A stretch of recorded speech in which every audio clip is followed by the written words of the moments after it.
devait regarder les enfants, donc toute la famille, tous les cinq au premier rang. Et il y avait un des acteurs qui ne postillonnait pas, il bavait. Et malheureusement, mon épouse a une espèce de réflexe de ça, et elle a passé toute la pièce à occulter parce qu'elle était vraiment dégoûtée par enfin, bref. Ça me rappelle, j'ai une bonne blague à partager sur le théâtre. Vas-y. Alors, vous allez découvrir que moi j'avais une partie de ma famille qui était dans le spectacle. Oui, je raconterai ça. Et un jour, donc, ça se passait aux Folies Bergères, et il y avait un client japonais au premier rang qui avait les doigts dans le nez, mais alors ils avaient jusqu'au poignet. Et il y a une des danseuses qui a dit au batteur, prête-lui tes baguettes. Et toute la troupe a entendu, et plus personne ne pouvait faire le spectacle parce qu'ils étaient tous pliants de rire sur scène. Voilà, vous voyez notre... Très bien. C'est une bonne façon de commencer. C'est un peu plus clairsemé ce soir il y a deux raisons. Probablement que nous ne sommes pas le premier lundi du mois, donc il y avait des habitudes prises, parce que le 4 avril, la salle n'était pas disponible.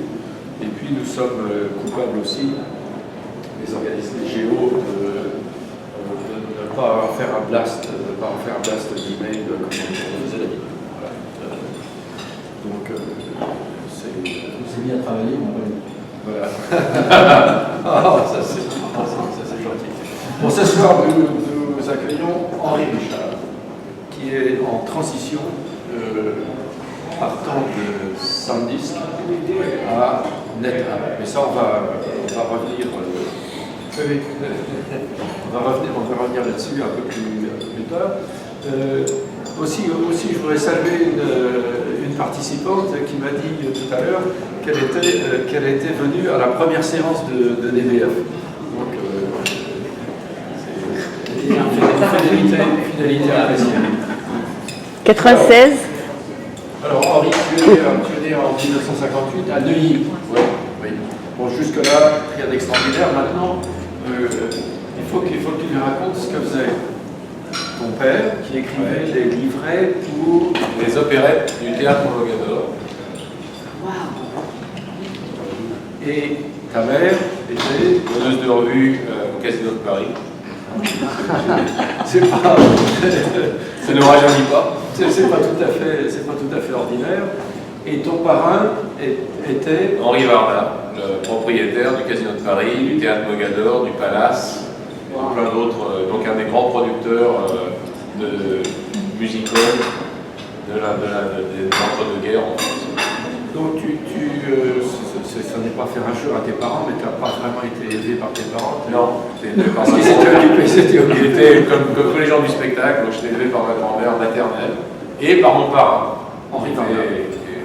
Alors pour quelqu'un de mon âge, on a 14 ans de différence, donc tous ces noms-là, ça me dit quelque chose. Les Folies Bergères, Henri Varda, Mogador, tout ça. Distinguette, Joséphine Baker, Maurice Chevalier, Lynn Renaud. Ah oui, c'est vrai, mais tu as dû connaître Je connais très bien Lynn Renaud. Elle est toujours vivante. Oui, Oui, Non seulement elle est toujours vivante, mais elle a incroyable. toujours actif. Elle a toujours une pêche. Absolument. Ma mère aussi, et elle se haïsse autant qu'à l'époque. Mais ce qu'il y a de Les bien, artistes. Lynn Renaud était venue il y a une dizaine d'années faire la promotion de son champagne. Le 14 juillet, le consulat avait organisé au Centre culturel franco-basque. Il y avait une réunion pour le 14 juillet. Et Lynn Renaud était sur alors, C'est incroyable. dans le spectacle, on appelle ça faire des chargeurs réunis, des gens qui...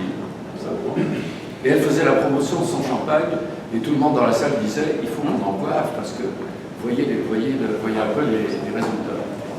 Donc, tu m'as dit pour tes études que tu étais un peu paresseux, mais doué de prénom. C'est ça. Et donc, Très paresseux. donc ça t'a permis de... Mais j'ai choisi les maths parce qu'il y avait un bon multiplicateur, c'était 6 à l'époque. Évidemment, en anglais, j'avais 18 sur 20 facilement, donc c'était un multiplicateur 4. Et pourquoi 18 sur 20? Parce que toute ta famille parle... Parce que moi, ma mère a commencé à travailler aux États-Unis quand j'avais 4 ans. Et Et donc tous les étés, les hivers et les Pâques, toutes les vacances officielles de l'école, je les passais aux États-Unis. Donc mon anglais était d'ailleurs meilleur à 8 ans qu'aujourd'hui, parce qu'avec le déclin intellectuel. Donc j'étais complètement bilingue, à 6 ans j'étais complètement bilingue. Super. Donc de là, tu as fait un bac E, si vous vous Oui, souvenez. sciences et techniques, parce que je voulais être dans l'aéronautique. Et puis, Et puis il y avait un accident. il y a eu un accident, j'ai pris un job pour l'été, en transition, après avoir donc eu mon bac à l'ENREA, à Amer. J'ai pris un job dans un magasin que peut-être certains d'entre vous ont connu, qui était un des très grands magasins de haute fidélité, de très haute gamme, à Paris, rue Mouffetard, dans le 6e, qui s'appelait Audio System. Et j'ai eu le job parce que le patron d'Audio System venait de se faire planter par son directeur de magasin. Et par l'intermédiaire d'un ami, il dit tiens, ils ont besoin d'un remplaçant. Et donc j'ai été et j'ai éclaté les chiffres. Et quand j'ai pris mon chèque à la fin de l'été, je me suis dit il y a du bon. Il y a du bon dans le fait d'être vendeur. Et tu as laissé tomber des études. Et voilà. Et donc ça m'a. Comme je parlais très bien anglais et que vous savez, beaucoup de grandes marques, encore aujourd'hui, mais surtout à l'époque, de haute fidélité, de haute gamme, étaient soit américaines, soit anglaises. J'avais un très bon contact avec les vendeurs, les fournisseurs, et donc je me suis réorienté dans la vente de matériel de très haute gamme, de haute fidélité. Et ça a duré combien de temps? Et ça a duré pratiquement 4 ans. Entre-temps, donc, j'ai rencontré mon épouse, qui était américaine. Et tu l'as rencontrée aux États-Unis? Je l'ai rencontrée à Nassau, aux Bahamas. Elle était danseuse dans une production. Dans une production où ma mère était la vedette. J'avais un avantage stratégique. Mais elle était plus difficile que les autres, et donc c'est pour ça que je me suis resté accroché. Donc elle est arrivée en France, et sa famille aux États-Unis était dans un business que vous connaissez peut-être de nom, qui s'appelle Amway. Ah. Et explique un peu, parce qu'Amway, pardon, on va dire ça. Non, beaucoup de gens, voilà, oui, je vais le dire, beaucoup de gens considéraient que c'était quand même, disons, de la combine, organisation pyramidale. Voilà. alors en fait, c'est pas du tout ça. Ah non. C'est pas du tout ça, mais ça peut le devenir dans les mains de gens mal intentionnés. C'est une boîte qui fabriquait des produits détergents, etc., enfin des produits d'utilisation de la maison, basés dans le Michigan, et qui étaient vendus un peu comme Avon, donc c'est des ventes directes, ou Tupperware. Et donc la famille de ma femme était engagée aux États-Unis dans ce business et se débrouillait pas mal. C'était naissant en France, je me suis dit pourquoi pas, donc on a lancé le business et on est devenu très rapidement un des plus gros distributeurs Amway de France, avec plus de 6000 personnes dans l'organisation et un business très conséquent qui était très très profitable. Et ça te nourrissait bien. Ça me nourrissait très très bien. Et ça me permettait d'être à la maison. J'ai eu ma première fille quand j'avais 22 ans, qui m'a évité de faire le service militaire. Et donc, on a eu une deuxième fille, et puis une troisième fille, et une quatrième fille. Donc j'ai 4 filles. Et donc ça me permettait de rester à la maison. Mais le business était devenu très très gros, et à l'époque, les bons de commande, c'était sur du papier autocopiant, ligne par ligne, à la main. Et donc, j'avais un comptable qui me faisait mes comptes. Et puis un jour, il vient, et au lieu de me donner un livret traditionnel, il me donne un listing d'ordinateurs.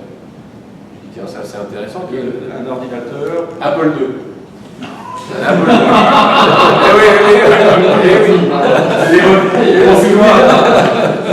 Et donc, je lui dis, mais c'est intéressant, ça, qui est-ce qui a écrit le logiciel? Il me donne le nom d'une petite SS2I qui lui avait fait ça. Basic AppleSoft, DOS 3.3, avec quelques routines en langage d'assemblage. Et donc je vais voir cette SS2I, je leur dis voilà, moi j'ai un business, j'en ai marre de faire tout ça à la main, je vais pouvoir gérer mes remises, mes inventaires, mes factures. Voilà la problématique était relativement simple. Écrivez-moi le logiciel. Il me demande une fortune à l'époque, je pense 10 000 francs. Et il dit ok, on va vous écrire le logiciel. Il me l'amène, et à peu près donc un mois plus tard, je lance le logiciel, et c'était pas du tout ce que je voulais. Ça faisait le job, mais c'était pas du tout ce que je voulais. Et donc là, ça a été un des grands moments pour moi. Je me suis assis, et comme j'avais quand même un background mathématique, je dis bon, ok, comment ça marche ce truc-là. J'ai appris Windows 3.3 avec Basic AppleSoft et les routines en assembly language assez facilement. Et j'ai réécrit l'application de A à Z. Ouais, parce que le code source est livré avec Et oui, à l'époque, on avait les sources. Et donc, tu ne pouvais pas compiler. Et donc, c'est comme ça que j'ai commencé. Et donc, j'ai commencé à vendre le logiciel aux autres distributeurs à moi en France. Et la SS2I, le patron de la SS2I, qui était très sympa, il n'arrêtait pas de me dire, mais quand est-ce que tu vas me payer mon sol? Quand est-ce que tu vas me payer mon sol? Quand est-ce que tu vas me payer mon sol? Et un jour, je lui dis, bon, viens au bureau. Et je lui montre l'application complètement réécrite, et je lui dis, voilà pourquoi je ne veux pas te payer ton sol, parce que c'est ça que je voulais au départ. Et le moment de définition de ma vie, c'est il m'a dit, tu as tout à fait raison, tu ne dois pas me payer le sol, mais est-ce que tu veux venir travailler avec moi? Hop. Et c'est là que je suis passé de vendeur de savon à informatique. Vraiment, en réalité. Et donc j'ai monté une SS2I, et dans le menu Unix, donc je vendais des gros systèmes, des systèmes basés sur Intel 386 à l'époque, avec des terminaux Wise et des imprimantes Key, et j'achetais tout ça à qui? À Métrologie. Alors pour les Français de France de l'époque, c'était une joyeuse bande d'escrocs. Roger Haddad, Alain Schwartz. Moi, joyeuse. Donc, je suis devenu un très gros client, des plus gros clients de Métrologie en France. Et j'ai commencé, à travers des contacts que j'ai aux États-Unis, j'ai commencé à faire de l'importation. Donc, j'ai importé en France le logiciel qui permettait à l'époque de casser la barrière de 32 mégas pour une partition de disque dur. Si vous vous souvenez de l'époque des premières implémentations de DOS sur IBM PC, on avait une limitation de 32 mégas sur la partition. Il y avait une petite société à San Diego qui s'appelait Golden Gros Systems qui permettait d'avoir une seule partition sur des très gros disques. De fil en aiguille, j'ai commencé à distribuer du disque dur en grosse quantité. Je suis devenu un gros partenaire de Maxtor à l'époque et de Micropolis qui a depuis fait faillite et d'autres, Miniscribe. Et Seagate, bien sûr. Et donc, les briques dans Oui, les briques pour faire le revenu. Et donc, j'avais des contacts avec d'autres distributeurs en Europe, et il y avait un gros distributeur de Golden Go en Netherlands, en Hollande, qui un jour m'a fait une offre pour acheter ma boîte. J'ai dit ok. J'ai vendu, parce que Roger me demandait toujours, eh bien, viens travailler avec nous, viens travailler avec nous. On a une petite franchise là qui est en train de bien grossir, qui a besoin de quelqu'un comme toi, qui s'appelle Intel. Et donc j'ai rejoint Métro pour être responsable d'Intel pour l'Europe, pour le groupe. Et ça s'est très très bien passé. Alors il faut que je t'interrompe quand même, parce que on voit ton parcours.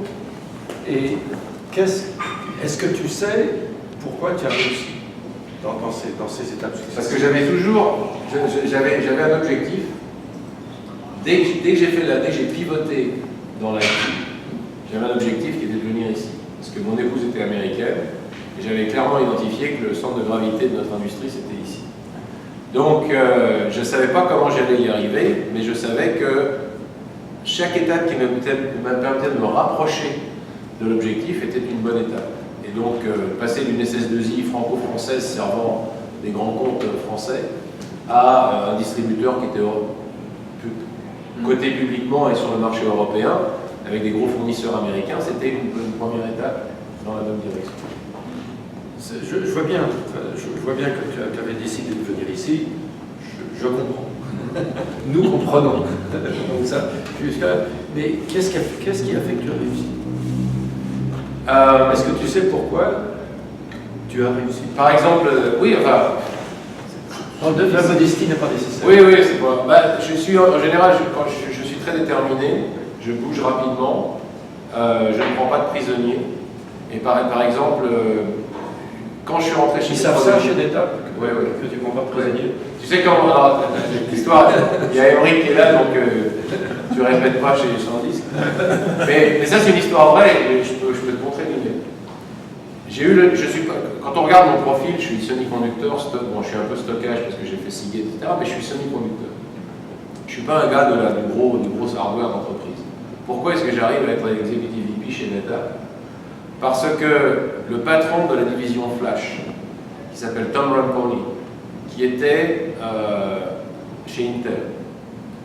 Le jour où l'annonce de la vente de 100 disques à WD avait pris place, il a envoyé un email à George Kurian, qui est le CEO. Il a dit, George, il y a un mec qu'il faut que tu rencontres, qu'est-ce qui va peut-être être disponible sur le marché, c'est Henri Richard. Et je vais te dire qu'une seule chose à son sujet. Tu pourras aller voir son CV, mais le jour où il a démissionné d'AMD, il y avait littéralement des gens qui popaient le champagne chez Intel parce qu'ils étaient tellement contents de ne plus avoir Henri comme compétiteur.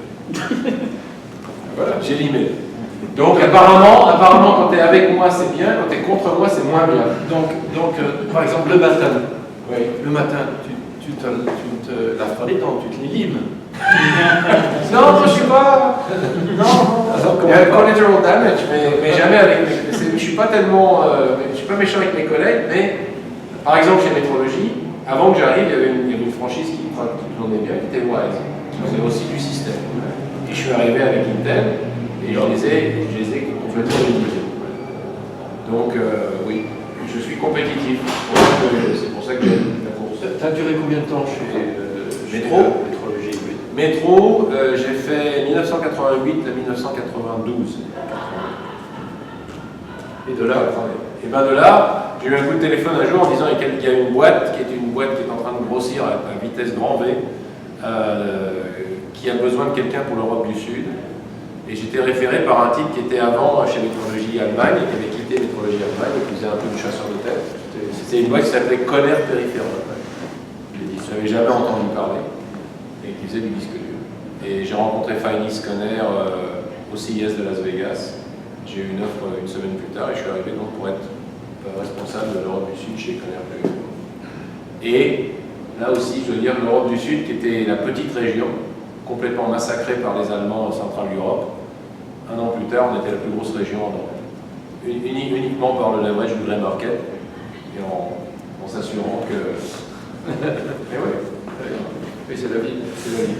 C'est la vie. Donc ça a duré combien de temps ça? 92 à 96. 4 ans chez Conner. Encore 4 ans. Voilà. En 96, on a été racheté par Seagate. Oui. Jean-Pierre Robineau, qui était le patron de l'Europe, un autre Français. Et j'ai eu la chance où lui aussi, il avait bien senti la compétition. Il savait que Conner, avec les petits moyens qu'on avait, on lui avait donné pas mal de soucis.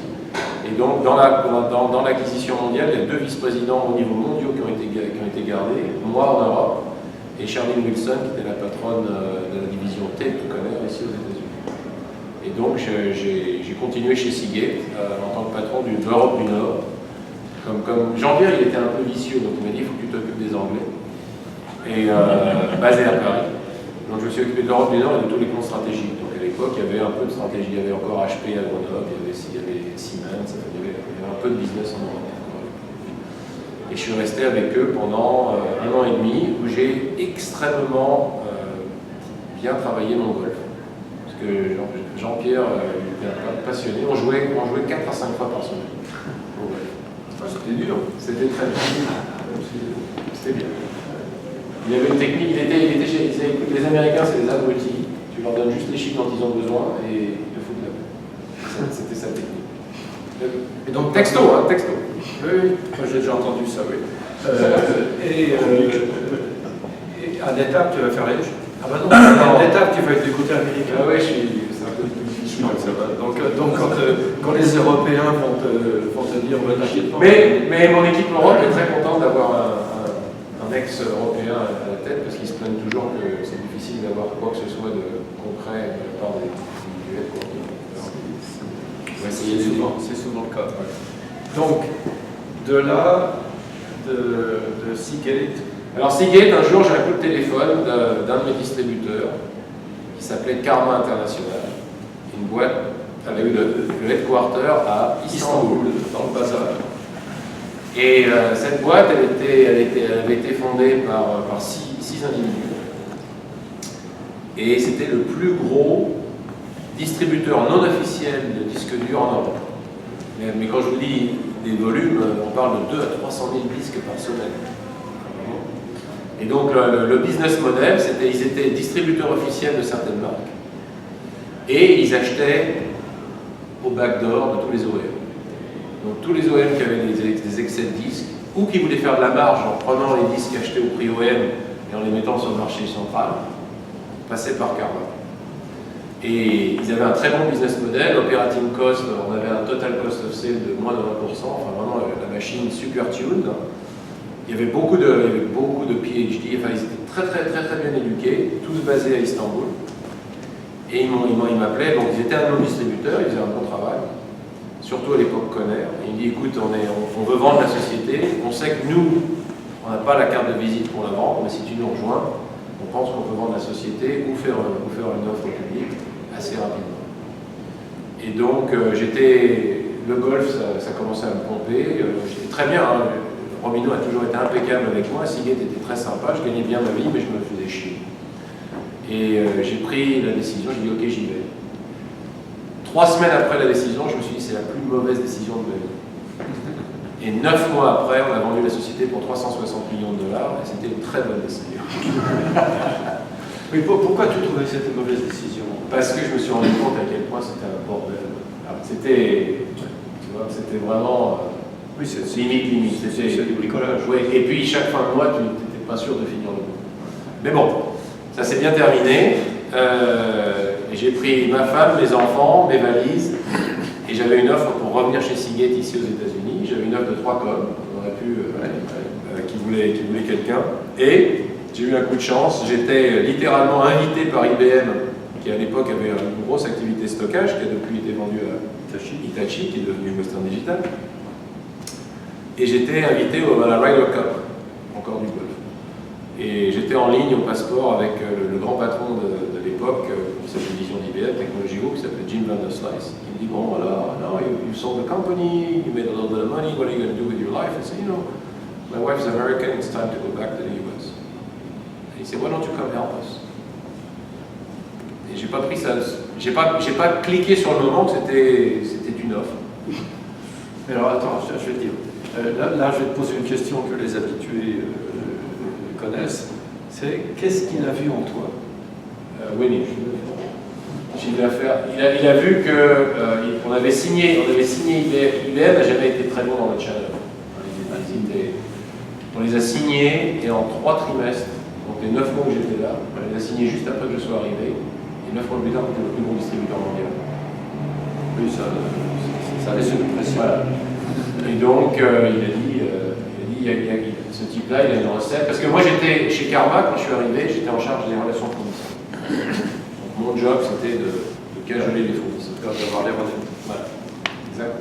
Il est malin, c'est exactement pour ça. Ah non, mais c'est pour ça qu'ils m'ont embauché. Parce que le métier de Karma, je l'ai vu sous un autre angle dans nos produits, c'est les OEM, pour avoir des bons prix sur les disques, disent on va vous en acheter 10 millions. Les 10 millions sont livrés. J'en ai pas d'usage, et donc je revends à un Karma, enfin je revends à un Grey Market Distributor avec une marge ridicule, parce que peu importe, parce que ça me garde ma remise, ça me garde ma forte remise sur ce qui reste, et puis Karma peut acheter ça à bas prix, et puis après essayer de le refiler à d'autres qui n'ont pas des gros contrats. C'est vraiment aussi simple que ça. Oui. Mais alors, la trésorerie, comme tu dis, la trésorerie. Il faut acheter au bon moment, il faut savoir vendre rapidement. Donc, IBM, donc j'ai pris la décision d'aller chez IBM, qui a été une super décision. Et je dois dire, aujourd'hui, de tous les jobs que j'ai eus, c'était le job le plus rewarding. Qu'est-ce que tu faisais alors chez J'étais patron des ventes mondiales pour la division disque dur, qui était basée à Cotton Road, sur le 85. Et j'ai une très belle lettre de Louis Gerstner, parce que j'ai été nommé au Senior Management Group, et je suis à l'époque, une des très rares personnes qui est rentré à IBM au niveau vice-président, et qui a été nommé au SMG dans sa première année de présence chez IBM. Alors, parle-nous un peu de Lou Gerstner, parce que vous vous souvenez que Lou Gerstner, c'est lui qui a sorti IBM de l'ornière. IBM était quasiment en faillite, parce que rien ne marchait. Les mainframes, ça ne marchait plus. Les mini, ils ont essayé les mini. L'AS 400, tout ça, c'était le système 1, c'était. Enfin, l'AS 400, pas trop mal. Enfin, quand même, c'était des petites quantités. Le PC, non, pas longtemps, parce que. Enfin, bref, rien ne marchait. Et donc Lou Gerstner arrive, il venait de chez Nabisco. Hein, il venait d'une société de biscuits. Et donc, dans le monde informatique, quoi? Évidemment, parce qu'on est quand même bien meilleur que les gens qui font des biscuits. Il y a la modestie bien connue des informaticiens. C'est des mecs qui ont des boissons sucrées. Oui, oui. Il faisait des chips aussi. Il faisait des chips. Donc, de Cookie Man. Il y avait le Cookie Man et après ça, il a embauché un Chicken Man, à son numéro 2 ou 3 chez. Et donc, Gerstner, quelle impression il t'a? Pour moi, pour moi, il était extrêmement impressionnant. Il était presque dans ses speeches au Senior Management Group, il était presque possédé, presque dans un état second. Mais pas bizarre, mais intense. Toujours très très clair. Et bon, il défendait, par exemple, nous, on était dans le business OEM, donc la grande majeure partie d'IBM, on était les traîtres, parce qu'on prenait les joyaux d'IBM, PowerPC Processor, Flash, à l'époque ils avaient les displays, ils avaient les DRAM, ils avaient les disques, et la grande majorité d'IBM pensait que ces produits qui étaient très souvent les meilleurs, pas forcément les moins chers, mais les meilleurs dans leur catégorie, les donner à Dell ou à HP, c'était vraiment la prostitution. Ouais, c'était insupportable. Et lui, il disait non, nous on est une boîte de technologie, et si on peut monétiser cette technologie, c'est ce qu'il faut faire. Mais pour moi, très impressionnant, toujours très motivant dans ses speeches internes, très clair dans ce qu'il voulait, et je pense que c'est vraiment lui qui a introduit le performance management chez IBM. Parce que, par exemple, au Senior Management Group, chaque année, il rajoutait 10 à 15 personnes, mais il en retirait aussi 10 à 15. Et vous pouvez imaginer, à l'époque, donc c'était les années 2000, quand quelqu'un qui était chez IBM, quand on te retire ta carte de SMG, ça fait mal. Et je pense que je ne suis pas certain, mais je pense que c'est lui qui a dû démarrer cette réalité. Et encore aujourd'hui, il y a très peu de sociétés dans les stocks. Les 3 dernières sociétés où j'ai travaillé, ou bien tu te fais virer, ou bien tu as une promotion. Mais des démotions à des niveaux de visibilité tels que c'est le CEO qui donne la démotion, c'est pas courant. Donc je pense pour moi, il était très intense, très agréable. Et comme nous, on éclatait les chiffres, donc il était très content. Tu as travaillé là combien de temps? 4 ans. 4 ans. Et les meilleures années de ma vie professionnelle. C'est un cycle, 4 ans. Oui, c'est bien 4 ans.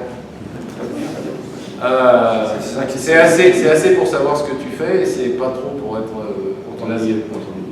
Mais en fait, là j'ai quitté IBM à cause du boom dans la vallée, parce que en 2002, les startups, il y en avait en veux-tu, en voilà. Et j'ai été invité par des ex-IBM qui avaient quitté à venir dans une startup qui s'appelait WebGain. Alors WebGain, pour moi, c'était de nouveau quelque chose de complètement différent, logiciel, startup, avec un run rate de 100 millions de dollars, ce qui est pas mal pour une start-up, un très beau tour de table, BIA Software, Warburg Pincus, HP et Intel. Et monsieur-là, il était aussi chez WebGain. Et donc, on se débrouillait bien, on était bien. On n'était pas une des traditionnelles sociétés de l'époque. On avait un burn rate, je crois que dans le pire trimestre, on a dû consommer 3 millions de dollars, donc on n'était pas un high burn rate. On était très très bien capitalisé, plein de cash. Et on a préparé notre S1, on l'a imprimé. Et puis le marché a commencé à être un petit peu mou. Et comme on avait beaucoup de cash, que le revenu était bien, que nos actionnaires n'étaient pas pressés, on a dit on va attendre un petit peu que le marché se rétablisse. Ça c'était début 2020. Et puis il y a eu 9/11. Et là, clairement après 9/11, il n'y avait pas moyen de faire des IPO. Et le Product Execution a commencé à nous attraper. Et donc on a eu 2 releases de produits qui n'étaient pas très bonnes. Et les actionnaires se sont dit bon allez, on vend. Donc on a vendu la moitié à Oracle, l'autre moitié à Borland. Parce qu'on avait des outils de développement. Rien que des philanthropes. On avait des outils de développement et puis des outils d'infrastructure. Donc l'infrastructure est passée chez Oracle et les outils chez Borland. Donc ça a été, pendant un court moment, pendant à peu près 2 semaines, je me suis dit je vais pouvoir prendre ma retraite très tôt dans ma vie. Et puis bon, je suis là aujourd'hui. Mais c'était quand même une très bonne expérience. Et on était en cours de vente. J'ai eu un coup de téléphone. Et littéralement, c'est une bonne histoire dont je vais la raconter. C'était un recruteur interne qui m'appelle, il me dit écoutez, on ne se connaît pas, mais ça fait 20 ans que je fais du recrutement, il m'est arrivé un truc incroyable aujourd'hui, j'ai appelé 3 personnes dans l'industrie dont je suis certaine qu'elles ne se connaissent pas. J'ai décrit le poste et le type de personne dont j'ai besoin pour ce job, et les 3 m'ont donné votre nom. Et c'était pour prendre les ventes chez AMD. Et effectivement, probablement, je devais être le seul à être suffisamment dingue pour aller travailler avec Jerry Sanders chez AMD. Vous souvenez de Jerry Sanders? Non? Oui. Un fou furieux. Ouais. Les bottes, les bottes, la chevelure. Mais femme française. Ah, donc un homme de goût. Et donc je suis arrivé j'ai démarré chez AMD le jour où Jerry a pris sa retraite en tant que CEO officiellement et est devenu uniquement chairman of the board. Et Hector Ruiz, qui venait de chez Motorola, devenait le CEO. Alors Hector Ruiz, c'était enfin, moi je l'ai connu, il était chez Motorola, respect. Oui, c'est un type très très bien. Avec toute l'intensité d'un garçon qui vient d'une famille très modeste au Mexique et qui avait réussi à devenir quelqu'un d'important dans l'industrie. Donc là, moi j'ai eu la chance d'être chez AMD pendant les années où on a vraiment donné du fil à retordre à Intel. Et ça a duré jusqu'en 2007. Donc tu vois, là j'ai cassé mon rythme, 5 ans. 5 ans. Et en 2007, j'ai regardé la roadmap et je savais qu'on avait un produit qui s'appelait Barcelona, le nom de code c'était Barcelona, et je savais que c'était la catastrophe. On savait, pas que moi, tout le monde savait qu'on avait complètement foiré le développement. C'était l'époque de la technologie SOI. Oui. Mais bon, et entre-temps, Intel s'était bien réveillé. On les a vus pendant quelques temps sur 64 bits, mais après, ils avaient compris. Et donc, j'avais un autre Français qui était un ex-IBM, de la division Network chez IBM, qui s'appelle Michel Mayer, qui avait fait le spin-off de Motorola, semi-conducteur, devenu Frisquet. Et il n'arrêtait pas de m'appeler en disant « faut que tu viennes, faut que tu viennes, faut que tu viennes ». J'ai dit non 2 fois, grosse erreur, parce que sinon je serais rentré avant le LBO. Et après, le LBO, il m'appelait tous les jours, il me disait « tu sais calculer le nombre d'actions que je t'avais donné, multiplié par la vente ». Donc il n'a pas arrêté, et quand j'ai vu... Ah oui, c'était un gros... Deuxième fois que j'aurais pu reprendre Donc un l'intérêt du poste était tel qu'il a resté, quoi. Non, je me suis dit, non, il était bon vendeur, et puis quand j'ai vu, de toute façon, je savais qu'AMD allait au gouffre, pendant au moins, parce que dans les cycles de semi-conducteurs, quand on a loupé un développement, c'est 2-3 ans minimum. Et j'ai dit, bon allez, je fais la conversion. Et donc je suis passé chez Frisquet. Et je suis arrivé chez Frisquet en plein dans la descente aux enfers. Donc 2008, 2009. Fin 2009, on avait réussi à remettre les choses en place. 2010, on a pris l'accélérateur. 2011, on a fait l'IPO. Et je suis sorti en 2012 parce que le CEO avec lequel j'ai fait le partenariat, que Michel s'est fait virer entre-temps par les private equity, mais Rich Bayer, qui était venu en tant que CEO, avec qui je suis devenu grand copain, avec qui on a fait la sortie sur l'IPO, s'est fait sortir également. Donc là, j'ai appris qu'avec les private equity, il faut se méfier quand même. Et alors qu'il n'y avait rien fait. Donc une idée en tête, c'est de faire de l'argent. Ouais. Incroyable. Donc Grego est arrivé, c'est un type qui avait fait 30 ans de carrière chez Texas, et il est arrivé en disant si c'était pas une recette Texas, ça ne peut pas marcher. Et moi j'en avais un peu marre d'être centré sur Austin, même parce que j'ai toujours habité ici. Et vraiment, j'ai travaillé donc pour 9 CEO dans ma carrière, et lui je pouvais pas. Il n'a rien fait de mal, il m'a très bien traité, il m'a très bien traité sur la sortie. Il a viré pratiquement tout son staff, sauf deux SVP dont j'étais un des deux. Donc, mais je ne pouvais pas travailler pour lui. Et par contact, j'ai été mis en contact avec Sanjay Mehrotra, qui était le nouveau CEO chez SanDisk. Et ça m'a titillé de revenir sur une société centrée dans la vallée. Deuxièmement, de revenir un petit peu avec une technologie nouvelle avec ce quoi j'avais commencé vraiment dans ma carrière, qui était le disque dur. Et puis c'était une création, parce qu'ils n'avaient jamais eu de patron des ventes global pour le business. Ils avaient des forces de vente séparées dans les BU. Donc je remplaçais personne. Et on a eu 3 très bonnes années chez SanDisk, mais avec quand même des problèmes d'exécution continuelle et un problème culturel de faire cette transition d'une boîte de retail sur une boîte d'OEM et de commercial. Et donc, on a annoncé en octobre la vente à Western Digital. Et 24 heures plus tard, j'ai un coup de téléphone du CEO de Natal qui me dit « Je ne vous connais pas, mais j'ai quelqu'un qui m'a dit que ce serait bien de vous laisser passer. » Et donc, et alors, c'est rendipédique. Les 3 breakfasts d'interview qui ont abouti à l'embauche, c'était ici au Sofitel. Très bien. Très bien. Voilà, et donc j'avais une offre en décembre, et depuis le mois de décembre, j'attends avec impatience que Western nous donne le chèque de 19 milliards de dollars pour pouvoir passer à la date. Voilà. Voilà. Alors, on va, si j'ose dire, changer de vitesse. On va parler de voiture. Alors, parce que tu m'avais dit, on avait eu un petit déjeuner, tu étais très en retard. Ah oui, c'est vrai. Et tu avais été extrêmement gracieux vis-à-vis de mon erreur de calendrier. Et tu m'as dit que tu avais des voitures, on a décidé d'en parler. Et tu m'as dit que ça a commencé vraiment, les belles voitures, ça a commencé à cause d'AMD, qui était un sponsor de...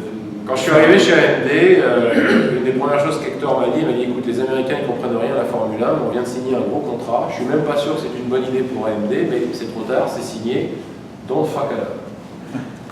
Et donc, moi je connaissais bien la Formule 1, il n'y a pas besoin de me pousser pour aller dans des belles voitures, mais j'étais pas fanatique. Donc, premier Grand Prix, j'ai joué en avril, premier Grand Prix après, c'était le Grand Prix du Canada. Début mai. Et donc je vais dans le paddock. Bon, on était un gros sponsor, on était numéro 3. Il y avait Marlboro. À l'époque, il y avait The Bank, on devait me donner, mais puis il y avait pour donner un billet 15 milliards de dollars par an. 15 millions de dollars par an. C'est quand même un beau sponsorship. Et donc je vais dans le paddock et je m'assois avec Jean Todt, un autre Français. Et on discute, etc. Et donc à l'époque c'était la grande époque de Michael Schumacher et Rubens Barrichello. Et donc 2002 jusqu'à, j'ai eu tous les championnats du monde. C'était même un petit peu barbant à la fin parce qu'on était toujours dehors. Et donc j'ai assisté à plus de 150 grands prix parce que bien sûr on avait on invitait des clients, etc. En tant que sponsor, l'usine me dit écoutez, si ça vous fait plaisir, pourquoi vous ne venez pas à notre école de conduite? Je dis bon, bien sûr. Et donc ça c'est la vraie histoire. Je vais à l'école de conduite et c'est une école en 4 années, il y a 4 niveaux.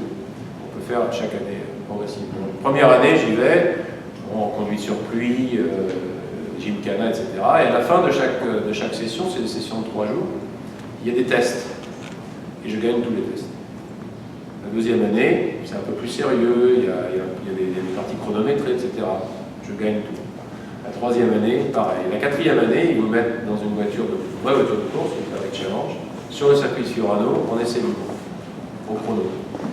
Et donc, je fais ça, je sors, et bien sûr, je connaissais tout le monde, en tant que sponsor, parce que j'avais été 4 années.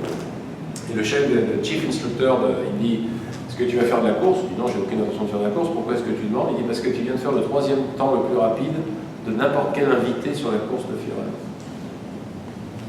Alors justement, voilà. Donc c'est comme ça que une fois encore, pourquoi est-ce que tu étais bon à ça? Parce que j'aime pas être second. J'aime bien gagner 3e. Bah ouais, c'est ça qui m'a foutu les boules. S'il m'avait dit de faire le meilleur temps, peut-être que j'aurais rien fait. Merde, mais 3e, c'est quoi ça? Non, parce que. Pourquoi tu. Je veux dire, la voiture de course. Tu sens les choses, la voiture de course, bien. Moi, j'ai fait beaucoup de motocross quand j'étais gamin. Ça aide. J'étais très bon en ski, en ski alpin. Donc, j'ai pas de problème de vitesse. Et la course automobile, c'est quand même beaucoup d'analyse de data. Tu vois ta télémétrie et si tu sais intégrer, si tu es capable de prendre ta télémétrie et de l'intégrer dans tes mouvements physiques, donc c'est pas que simplement avoir du courage ou être fou ou prendre des risques, il y a beaucoup d'analyse. Et c'est ce qui me plaisait d'ailleurs dans la course automobile en général. Il y a beaucoup de data. On passe plus de temps devant l'ordinateur qu'à conduire la voiture, si on veut être vraiment au top. Mais bon, il y a aussi des gens qui sont doués, j'étais doué pour ça, je suis affreux dans plein d'autres sports, mais là j'étais relativement doué. C'est pas un sport si vous êtes à la voiture, au volant. C'est un sport, c'est un très grand sport. Il faut savoir que C'est très. Alors, ça, non, 150, musculairement, les gens ne s'imaginent pas à quel point c'est dur de conduire une voiture à ce niveau-là. quand le, Ah bon quand- Ah bon quand le drapeau tombe, quand la lumière passe au vert, le cœur est entre 155 et 170. Ah bon Et moi, je fais de la course d'endurance, donc on est dans la voiture entre 1 heure et 3 heures. Et ça veut dire 3 heures, mettez-vous sur un treadmill pendant 3 heures avec le cœur à 160 et vous verrez si c'est pas du sport. Et par exemple, Ah bon? Ah oui, puis musculairement, et des déhydratations, etc. Donc c'est très demandant au niveau physique, c'est pour ça que l'année dernière, ma femme m'a fait promettre que c'était la dernière saison. On verra. alors qu'est-ce que tu fais comme ça? Bah, j'ai fait Ferrari Challenge, j'ai fait Porsche Cup, j'ai fait American Le Mans Series, j'ai couru avec Patrick Dempsey, la star de Grey's Anatomy, qui était dans le Dempsey Racing Team. J'ai fait Grand-Am Rolex, j'ai été élu Rookie of the Year, j'ai gagné 2 fois Petite Le Mans. Qu'est-ce que ça dit? Explique-nous ce que ça veut dire. Petite Le Mans, c'est une course de 10 heures qui se passe à Road Atlanta et qui est avec exactement les mêmes voitures qu'au 24 heures du Mans. Il y a les Audi, les Peugeot, etc. Et c'est une course de 10 heures. C'est une course de 10 heures au lieu d'une course de 24 heures. Et tu conduisais quoi là? J'ai gagné en 2011 avec une Porsche Cup et en 2012 avec une Oreca prototype. Donc en deux séries différentes. Je suis le seul d'ailleurs pilote à avoir gagné back-to-back avec deux types de voitures différentes. Donc voilà, donc j'aime beaucoup les voitures, j'aime bien la course. Et encore une fois, c'est parce que quand on est sur la première marche du podium, on se rend compte à quel point la deuxième et la troisième n'ont pas d'importance. Et dans le business, c'est pareil. Hein. Personne ne se souviendra du numéro 2 et du numéro 3. Et donc tu as quelques voitures J'ai quelques jolies voitures. par exemple. F12. J'ai une Ferrari F12, j'ai une 450, la plus belle que j'ai actuellement, c'est une 458 spéciale Aperta. Ils ont fait 499 unités. J'ai une California T, j'ai une Porsche GT3 RS, j'ai une Corvette 1958, injection, Racing Brakes, et ma voiture de tous les jours, qui est la plus sympathique à conduire, c'est une P85D Tesla. Donc tu as commandé ta vie de $1000 pour le Model 3. Je mettrais $1000 s'il y avait une P200D ou quelque chose de ça. Mais ça va venir, ça va venir. 10 000 là, Je suis sûr que ça va venir. J'ai déjà le mode Music Plus, etc. Mais j'espère qu'ils vont nous mettre un peu plus de. Non, mais je suis d'accord avec toi. Moi, mon commute entre Los Altos et Netap, c'est exactement 17 miles. Donc moi je suis prêt, s'il me donne une batterie de 50 miles et qu'il me donne 1000 chevaux, je suis. Voilà. Voilà, il est sur le marché. On devrait, honnêtement, c'est comme la Flash, tu sais, la Flash tu peux hein, c'est ou endurance ou performance. Ça devrait être pareil sur ta route.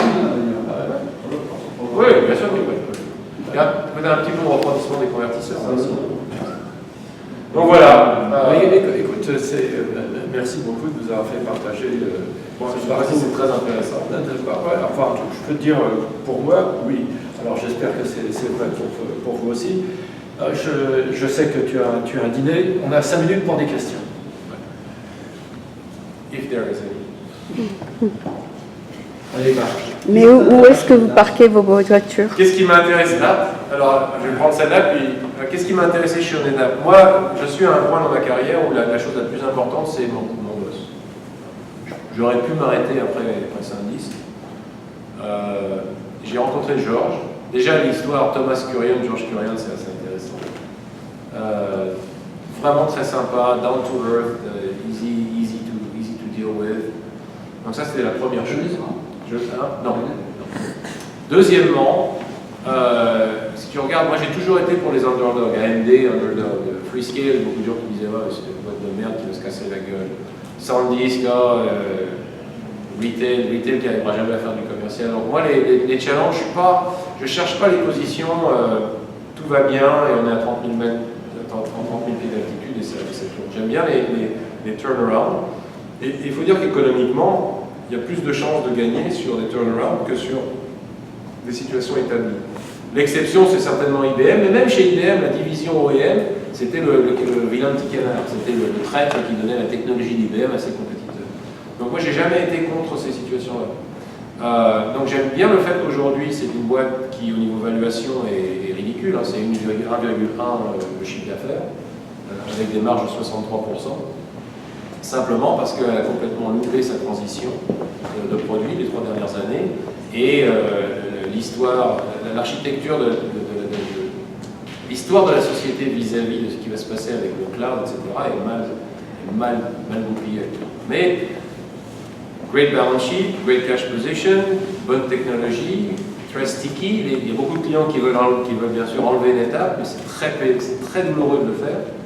Et donc, je pense qu'il y a suffisamment d'assets pour qu'avec une histoire différente, on puisse repartir sur une courbe de croissance du chiffre d'affaires. Et si on arrive, au lieu de descendre de quelques pourcents par an, si on arrive à dire même 10% de croissance en chiffre d'affaires, au lieu de 7 milliards, c'est 15 milliards Tu veux te débarrasser du hardware. Alors, et j'ai dit à George, je lui ai posé la question, je lui ai dit, écoute, moi je viens si tu me dis que c'est une boîte de soft, qui vend du hardware parce qu'elle n'a pas le choix. Ce qui est très différent de ce que ça a été pendant des années, parce qu'en fait, une façon de voir NetApp, c'est un glorieux revendeur de disques durs. Hein, on peut le dire. Donc, et c'est la direction dans laquelle on veut aller. Il faut pouvoir embrasser Software Defined Storage, il faut pouvoir embrasser OpenStack, il faut pouvoir dissocier le nom de NetApp du old style of IT. Parce qu'aujourd'hui, il y a quelqu'un qui est chez Docker là.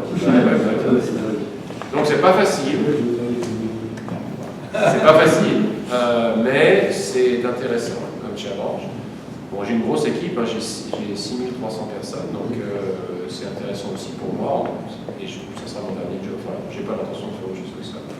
Donc je pense que si on package, si on fait ce qu'il faut, il y a de très bonnes chances de repartir sur une dynamique positive, faire un joli package et il y a quelqu'un qui va venir acheter. Et apparemment maintenant, je suis aussi marqué que quand je vais dans une société, elle est vendue 3-4 ans plus tard. Donc on va essayer de garder le record. La question sur les voitures, Oui. c'était quoi? Ah ben, je me demandais où est-ce que vous les mettez. Où est-ce que je les mets? C'est un gros problème. À Los Altos, on ne peut pas construire. Je viens de me faire rejeter par Los Altos Hills un permis de construire pour essayer d'étendre mon garage. Et donc j'ai trouvé des places de parking au coin entre San Antonio et Los Altos et Arastradero. Il faut que je te prenne mon épouse. Il faut des places de parking. Elle va construire une maison. Ah bah, Bon, pour pas cher. d'accord. Mon problème, c'est pas de construire la maison, c'est de convaincre ma femme de quitter celle dans laquelle on est.